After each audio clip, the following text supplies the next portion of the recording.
Your dreams were no warrior.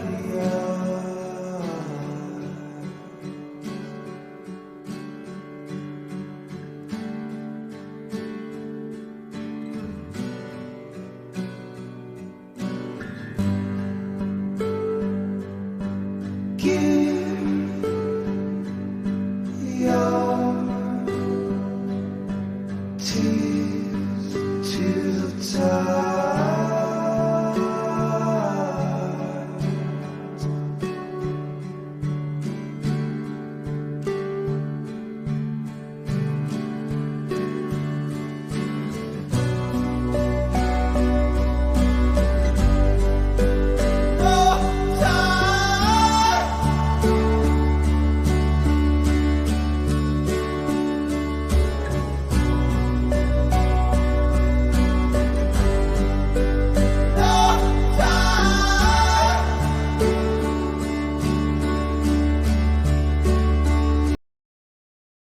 Um ventilador pulmonar de baixo custo, que poderá ser fabricado apenas com componentes disponíveis no mercado do Brasil, está em desenvolvimento na Escola Politécnica da Universidade de São Paulo, PoliUSP.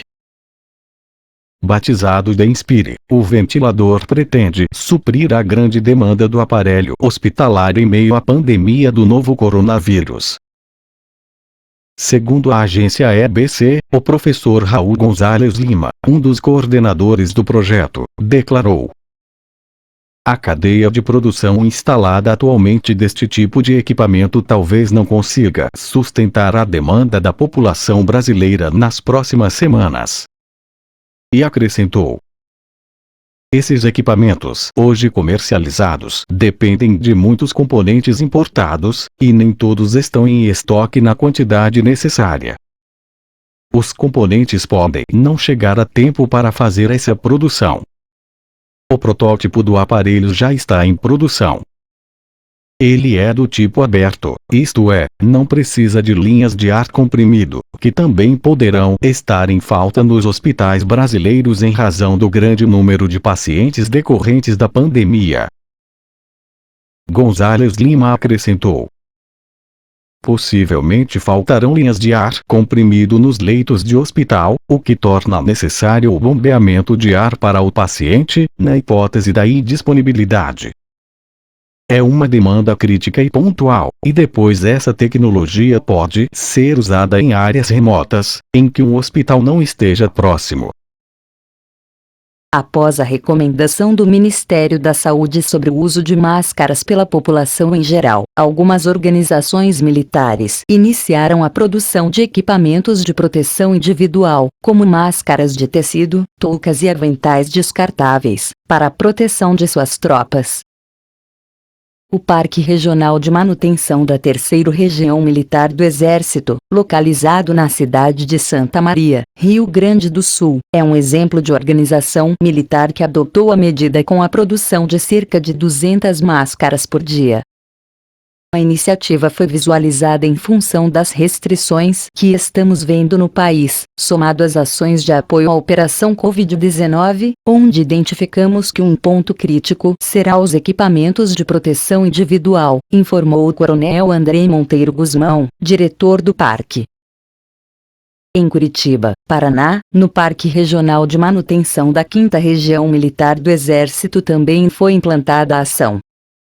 Por meio de estudos técnicos, foram adquiridos insumos para a confecção das máscaras descartáveis de tecido não tecido, TNT, a serem utilizadas pelas tropas empenhadas no apoio às ações de combate à Covid-19. A produção teve início, experimentalmente, em 2 de abril, com cerca de até 300 máscaras por dia. A estimativa é aumentar para até 600 por dia, avaliou o Coronel Marcelo Sérgio Cabral, comandante da organização militar. Os materiais confeccionados seguem as recomendações do Ministério da Saúde e estão numa linha de produção acelerada a fim de que todas as tropas as utilizem quando forem empregadas. A princípio, o material tem sido reservado aos militares que estão em missões nas ruas, já que os materiais utilizados são de tecido de algodão ou TNT comum. O objetivo é preservar o material hospitalar, escasso já em muitas regiões, para uso de militares do Serviço de Saúde. Militares da Marinha e do Exército, em Natal, apoiaram nesta terça-feira, 7, o Instituto Senai de Inovação em Energias Renováveis para confeccionar máscaras de proteção em acrílico. O material será doado às instituições que atuam na linha de frente do combate ao coronavírus, no Rio Grande do Norte.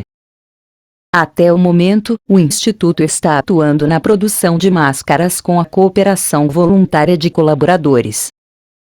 Os militares receberam a orientação da equipe na confecção das máscaras para ajudar na produção. O Centro Nacional de Pesquisa em Energia e Materiais, CNPq, está testando medicamentos que podem auxiliar no combate ao coronavírus. A organização vinculada ao Ministério da Ciência, Tecnologia, Inovações e Comunicações está procurando substâncias que possam ser usadas contra o vírus SARS-CoV-2. A pesquisa acontece em substâncias já regulamentadas para uso no Brasil. Segundo a pesquisadora Daniela Trivella, entre os 2.000 medicamentos analisados na primeira etapa de testes, 2 mostraram resultados promissores. O CNPq não divulga quais são para evitar automedicação. Porém, de acordo com Daniela, ambas as substâncias têm várias características que podem permitir o uso contra a doença. São economicamente acessíveis, bem tolerados em geral, comumente utilizados por pessoas dos mais diversos perfis e, um deles, inclusive, está disponível em formulação pediátrica, enumerou. Estão sendo avaliados medicamentos dos mais diversos tipos: analgésicos, antihipertensivos, antibióticos, diuréticos entre outros. A pesquisadora explica que os experimentos feitos em laboratório buscam identificar substâncias que inibam a replicação do vírus dentro do corpo. Passo fundamental para impedir ou reduzir a infecção viral, enfatiza. Jack Dorsey, fundador e CEO do Twitter, doará $1 bilhão em ações de sua empresa de pagamentos digitais Square para a luta contra a pandemia do novo coronavírus. Em anúncio na rede social, nesta terça-feira, 7, Dorsey disse que a quantia representa 28% de sua fortuna. O empresário declarou: "Por que agora? As necessidades são cada vez mais urgentes e quero ver o impacto durante a minha vida. Espero que isto inspire outros a fazerem algo semelhante. A vida é muito curta, de forma que temos que fazer o que pudermos para ajudar as pessoas agora." E acrescentou: "Após aplacar esta epidemia, a verba será destinada à saúde e educação de meninas, bem como a uma renda básica universal." A Justiça Federal determinou, nesta terça-feira, 7, o bloqueio do repasse de valores da União ao Fundão Eleitoral e ao Fundo Partidário. Na mesma decisão, o juiz federal Itagiba Catapreta Neto, da 4ª Vara Federal do Distrito Federal, autorizou que o governo Jair Bolsonaro utilize essa verba para as ações de combate à pandemia do novo coronavírus. No despacho, o magistrado afirma que a pandemia é grave e exige sacrifícios de todo o Brasil, incluindo nesse grupo os partidos políticos. Aprovado pelo Congresso Nacional e sancionado pelo presidente Bolsonaro, o Fundão Eleitoral foi criado para cobrir gastos de R$ 2 bilhões com as eleições municipais. Além dele, o fundo partidário é uma verba repassada anualmente pela União para o funcionamento dos partidos políticos, estimado em R$ 1 bilhão neste ano. Nesse contexto, a manutenção de fundos partidários e eleitorais incólumes, à disposição de partidos políticos, ainda que no interesse da cidadania, se afigura contrária à moralidade pública, aos princípios da dignidade da pessoa humana, dos valores sociais do trabalho e da livre iniciativa e, ainda, ao propósito de construção de uma sociedade solidária, escreveu o juiz federal, segundo o Globo. O governo Jair Bolsonaro confirmou, nesta quarta-feira, 8, uma nova fase de liberação de recursos do FGTS. A medida provisória, que já foi publicada no Diário Oficial da União, vai permitir saques de R$ 1,04 por trabalhador. A iniciativa faz parte das ações adotadas pelo governo para atenuar os efeitos econômicos da pandemia do novo coronavírus no Brasil. A nova liberação de recursos do FGTS deve beneficiar cerca de 60 milhões de brasileiros. Os valores poderão ser retirados a partir de 15 de junho e ficarão disponíveis de até 31 de dezembro, destaca a revista Exame. A Petrobras identificou a presença de petróleo em um poço exploratório do bloco de Tartaruga Verde, localizado na Bacia de Campos, situada na costa norte do Rio de Janeiro. A informação foi confirmada pela estatal em um comunicado divulgado nesta terça-feira, 7. A descoberta do óleo aconteceu em poço chamado informalmente de Natator, a 130 quilômetros da cidade de Macaé, em profundidade d'água de 1.080 metros.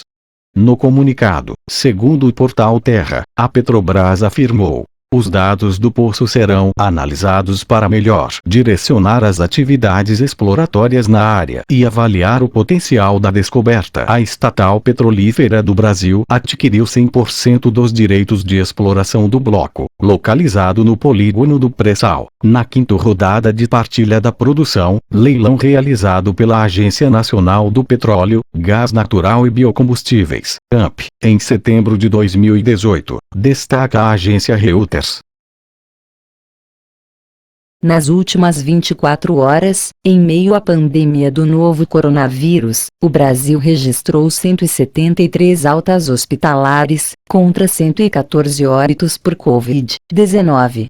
Em coletiva de imprensa nesta terça-feira, 7, João Gabardo, secretário executivo do Ministério da Saúde, explicou que a alta pode ser de unidade de terapia intensiva, UTI, e de enfermarias. Normalmente, o paciente quando está em UTI não vai para casa. Vai para o quarto e depois vai para a residência. Gabardo falou que o país tem 55 mil leitos de UTI e quer instalar mais 30 mil adicionais.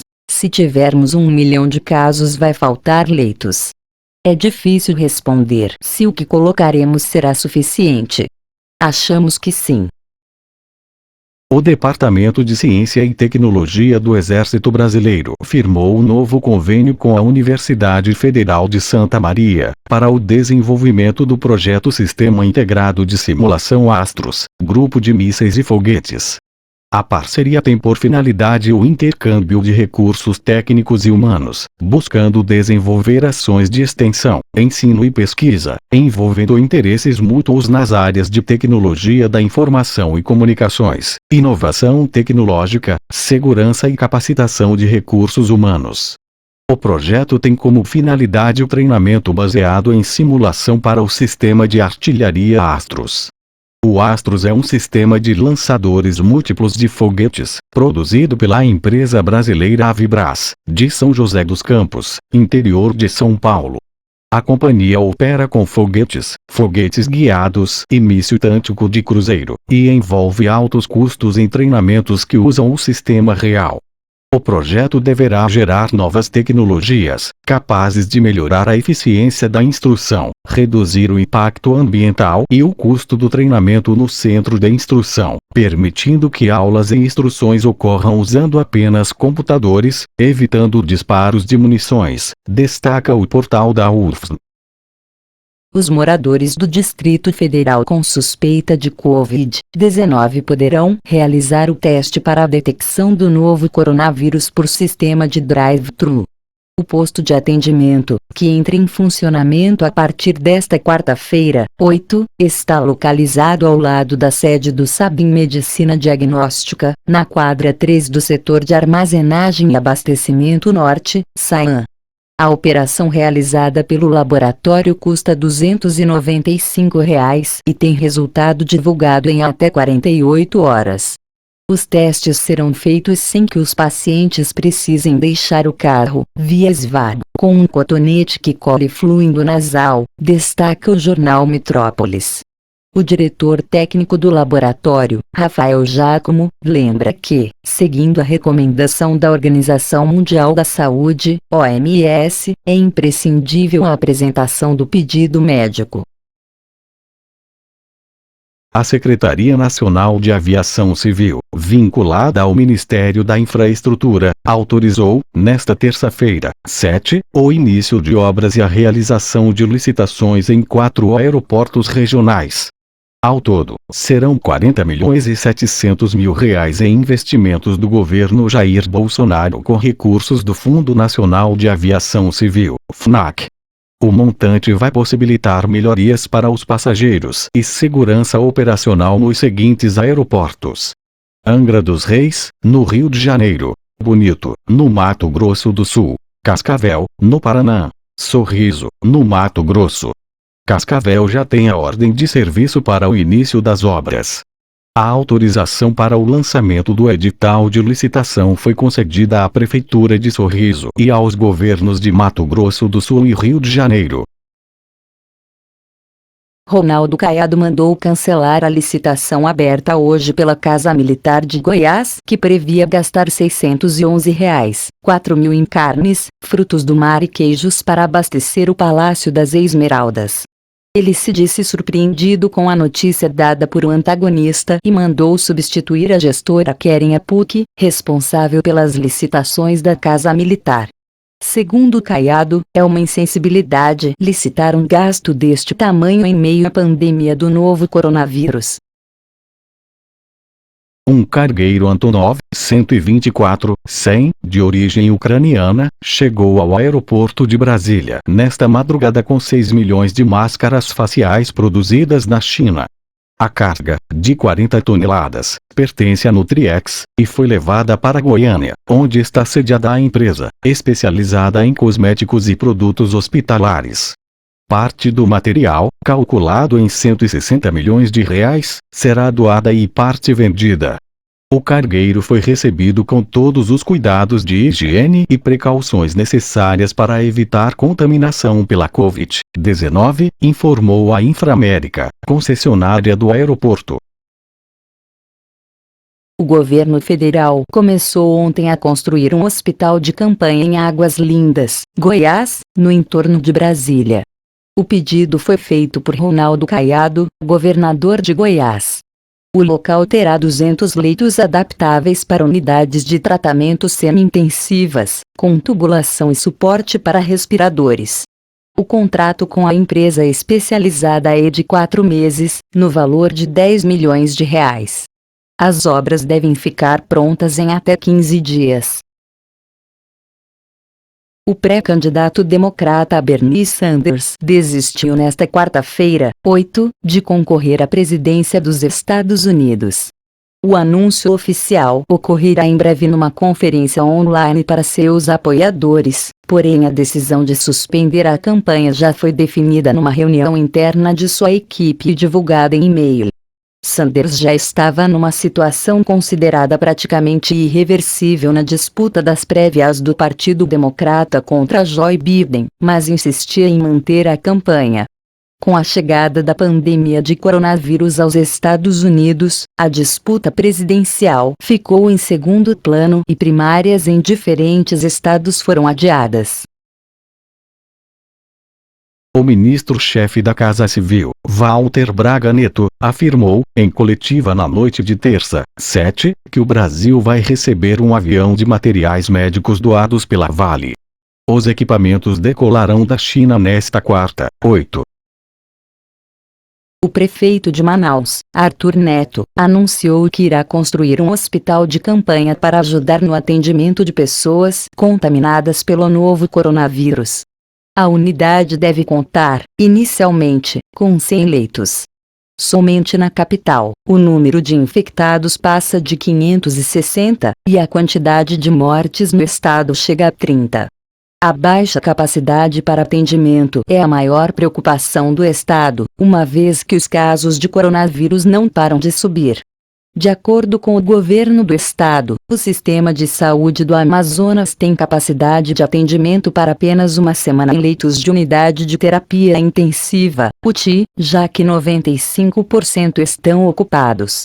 Em entrevista à Rede Amazônica, o prefeito informou que o hospital de campanha deve auxiliar na demanda do estado. O prefeito não informou, no entanto, quando o local deve estar pronto, mas disse que deve ser construído a toque de caixa. O Ministério da Saúde informou nesta quarta-feira, 8, que o estado de São Paulo chegou a 428 mortes por coronavírus. São 57 mortes a mais que o registrado no boletim divulgado nesta terça, 7, o que representa aumento de 15% em 24 horas. Os casos confirmados da doença no estado chegaram a 6.708 pessoas, 1.026 a mais que o registrado na segunda, quando os infectados eram 5.682. O aumento é de 18%. Em todo o país, o número de mortes chegou a 800 pessoas nesta quarta-feira, 8, segundo o boletim do Ministério da Saúde, que aponta 15.927 pessoas infectadas em todo o país com a Covid-19. Na terça, 7, havia 667 mortes e 13.717 casos confirmados. Em relação ao balanço anterior, foram acrescentadas 133 mortes e 2.210 infecções causadas pelo vírus no país. Se você gostou, não esqueça de se inscrever no canal, ativar o sininho e deixar o like. Sua presença é muito importante para nós. A todos, boa noite. Boa noite e até amanhã, quando retornaremos com as principais notícias do dia.